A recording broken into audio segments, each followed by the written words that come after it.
Bonjour et bienvenue à la revue trimestrielle du Fonds Sabius.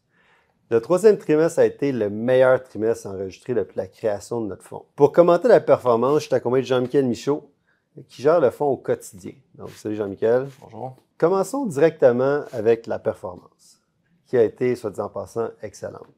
Pour le trimestre se terminant le 30 septembre, le fonds Sabius a généré un rendement net impressionnant de 15 %. Et pour l'année en cours, la performance s'élève à 20,8 %.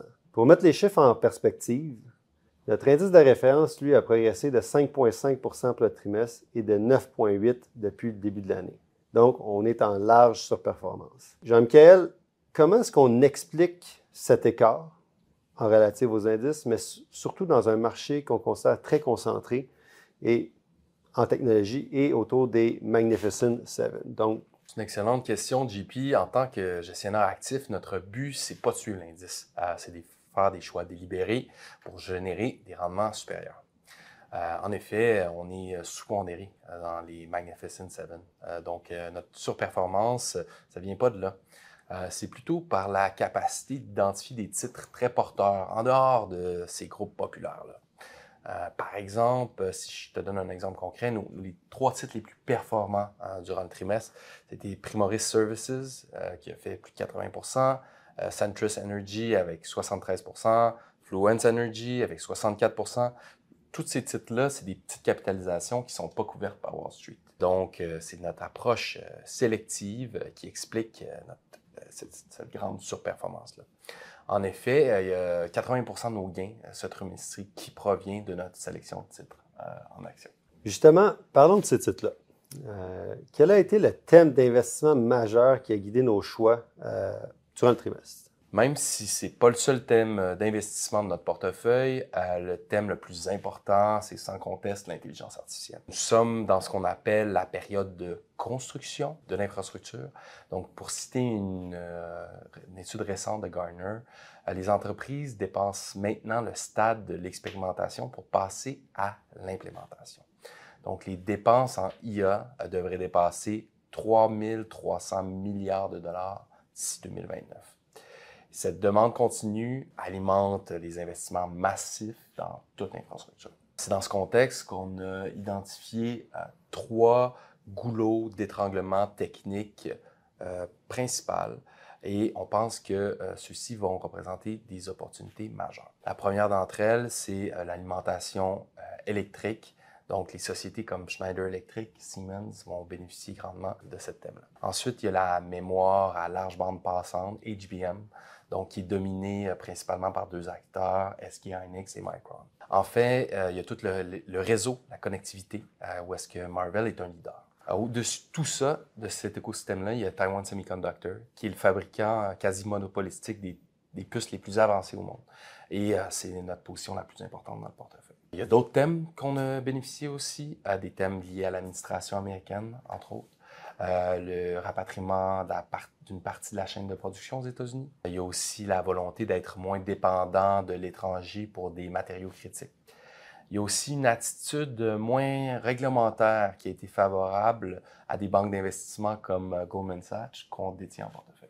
Passons maintenant, Jean-Michel, à l'environnement global. Donc, comment est-ce qu'on a navigué le contexte macroéconomique actuel ce trimestre-ci? Et plus concrètement, quel a été l'impact des frictions géopolitiques sur notre stratégie? En effet, le trimestre a été une véritable saga, une saga en 3 actes, particulièrement sur la politique monétaire américaine. Au début, on a eu la période d'optimisme, anticipant que la Fed allait commencer à baisser les taux d'intérêt. Ensuite de ça, en août, il y a eu le discours du président de la Fed au symposium de Jackson Hole qui a refroidi les ardeurs du marché. Ce qui signalait le début de la lutte à l'inflation qui n'était pas terminée. C'est carrément une douche froide sur le marché. Ça a créé beaucoup de volatilité. Finalement, l'acte final, c'est le plus important d'ailleurs. Il y a eu lieu à la dernière réunion le 17 septembre où la Fed a finalement procédé à sa première baisse de taux depuis décembre 2024. Ce pivot, c'est un puissant catalyseur pour les actions. C'est une baisse de taux qui signale que le coût d'emprunt va diminuer pour les entreprises, pour les consommateurs, mais aussi qui stimule l'investissement et la croissance. Mathématiquement, ben, ça réduit aussi le taux d'actualisation qu'on utilise pour calculer la valeur présente des profits futurs des entreprises. Essentiellement, les profits futurs valent plus aujourd'hui, ce qui a un effet très positif pour les valorisations des actions, particulièrement pour les titres de croissance. On s'attend à ce qu'il y ait d'autres baisses, que ce soit le début du cycle finalement de baisse pour la politique monétaire. Le CME Group, par exemple, indique que la probabilité d'une baisse est de 95% pour la rencontre de décembre. Et on anticipe d'autres baisses en 2026 aussi. Donc, prenant en compte tous ces événements-là, peux-tu me parler des ajustements faits dans le portefeuille au cours du trimestre pour venir prendre avantage de ces événements? Quand le portefeuille monte aussi rapidement, la discipline est essentielle. Plusieurs titres dans nos portefeuilles ont connu une appréciation exceptionnelle. Donc, on a pris des profits de manière stratégique. Par exemple, on a vendu entièrement notre position dans Arista Network après un gain de 54%. On aime la position, mais c'est un gain trop important, trop rapidement. Même chose pour Centrus Energy, qu'on a réduit la position, on l'a pas vendu complètement.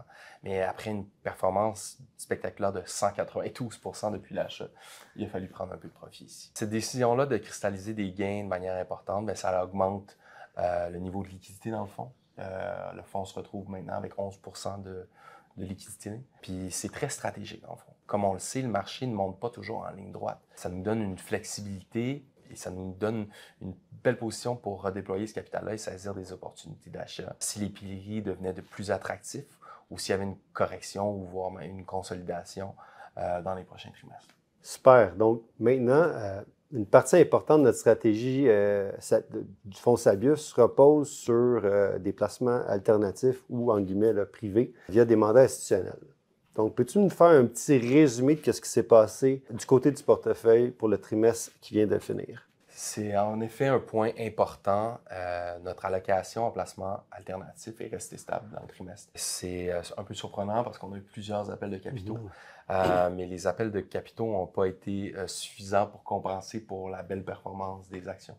Donc, c'est ce qu'on appelle le denominator effect. Donc, la partie alternative n'a pas bougé. Mais ce qui est intéressant pour les clients, c'est que les bonnes performances des actions ont complètement masqué ce qu'on appelle l'effet en G, la courbe en G des placements privés. Donc ça, c'est typique.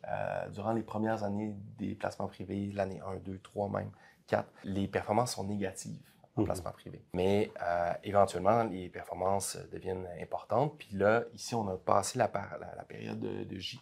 Et donc, c'est intéressant parce que dans un futur proche, ces investissements-là vont contribuer significativement à la performance du portefeuille. Pour conclure, quelles sont nos perspectives pour le fonds à court moyen terme? On est relativement optimiste parce que le portefeuille présente aujourd'hui une combinaison assez rare et puissante. D'un côté, notre valorisation demeure très attrayante. Le ratio court-bénéfice du portefeuille est à 17 fois les multiples, ce qui est nettement inférieur à l'indice de référence qui est à plus que 19 fois. Puis de l'autre côté, nos sociétés affichent des profils de croissance exceptionnels, des croissances de bénéfices attendues beaucoup plus grandes que le marché, double digit. Et ça, c'est un positionnement qui est unique. Et donc, si on allie ça avec notre discipline, on est très confiant par rapport au trimestre à venir. Jean-Michel, merci beaucoup pour les explications que tu nous as fournies. Nous vous donnons rendez-vous en janvier 2026 pour notre prochaine mise à jour trimestrielle. D'ici là, merci de votre confiance et bonne fin de journée.